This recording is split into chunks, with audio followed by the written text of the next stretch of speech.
Fala galera, beleza? Aqui é o professor Márcio falando e o vídeo de hoje eu queria começar com uma pergunta. Caso o vestibular coloque lá, como explicar a sociedade atual, né? Se você ficar na dúvida, uma saída seria usar o termo modernidade líquida, né? Esse termo foi cunhado, foi elaborado por esse cara aqui, Zygmunt Bauman, né? Esse cara da camiseta que a gente ganhou ali no Filadélfia. Valeu galera aí do Fila, né, pelo convite do evento e também, né, pela camiseta muito bonita desse grande sociólogo, desse grande filósofo, Zygmunt Bauman, que é um cara que vai tentar explicar como é a sociedade contemporânea na qual nós vivemos, né? O Bauman foi um cara que viveu o século XX e observou as mudanças que esse século trouxe para a sociedade. De maneira que essa observação que ele fez sobre fenômenos históricos, como a Segunda Guerra Mundial, a qual, né, ele viveu, a período de Guerra Fria, a dissolução da União Soviética, esses fatos históricos ajudam a gente a entender essa sociedade que a gente vive hoje. Com o fim da União Soviética, com o fim da Guerra Fria, a gente tem uma quebra de paradigmas e fica a dúvida, como explicar a sociedade atual? Alguns modelos explicativos, como era o marxismo, por exemplo, começam a perder suas forças. E aí surgem algumas perguntas. Será que a gente ainda vive na modernidade? Será que a gente avançou no tempo? Será que os nossos paradigmas são completamente outros?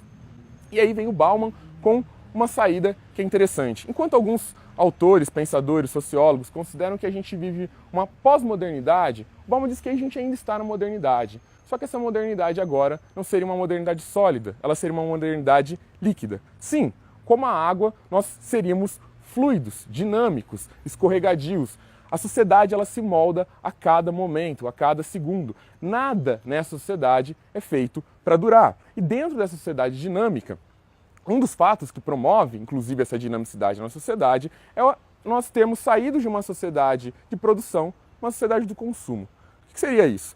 Se a gente pensar lá no começo do século XX, nossos modelos de produção, como o Fordismo, era um modelo que visava a produção.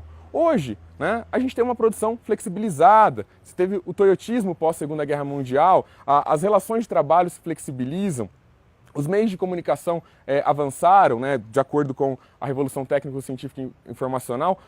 Ou seja, a conclusão disso tudo é que nós temos uma sociedade hoje que ela é mais dinâmica, uma sociedade em que ela é mais fluida, onde as relações, né, são mais individualizadas. Não temos mais tanto uma ideia de comunidade, sim uma ideia de indivíduo, o qual vive para o consumo. Esse busca constantemente consumir para atingir a sua felicidade, que é muitas vezes efêmera. Ou seja, a própria identidade do sujeito se tornou fluida. Nessa história, Bauman vai dizer que a única certeza que nós podemos ter é a incerteza, né? A nossa sociedade, ela, assim como a água, ela está em constante transformação, ela está constantemente fluindo, né? E aqui nada é feito para durar para sempre, inclusive a liquidez da sociedade. Alguns momentos, se a gente observar agora esses últimos fatos, como a eleição do Trump, a saída do Reino Unido da União Europeia, movimentos ultraconservadores, a gente vê que isso vai contra um grande movimento do século XX, que foi o avanço da globalização.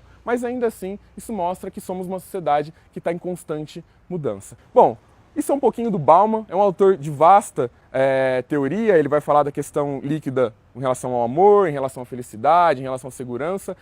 Mas se a gente puder sintetizar o Bauman, a grande palavra é liquidez, fluidez, uma sociedade que é dinâmica, né? Uma sociedade que está em constante transformação. Bom, galera, é isso, né? A gente torce aí para que o Bauman caia no vestibular e para que vocês mandem bem. Valeu aí e até a próxima.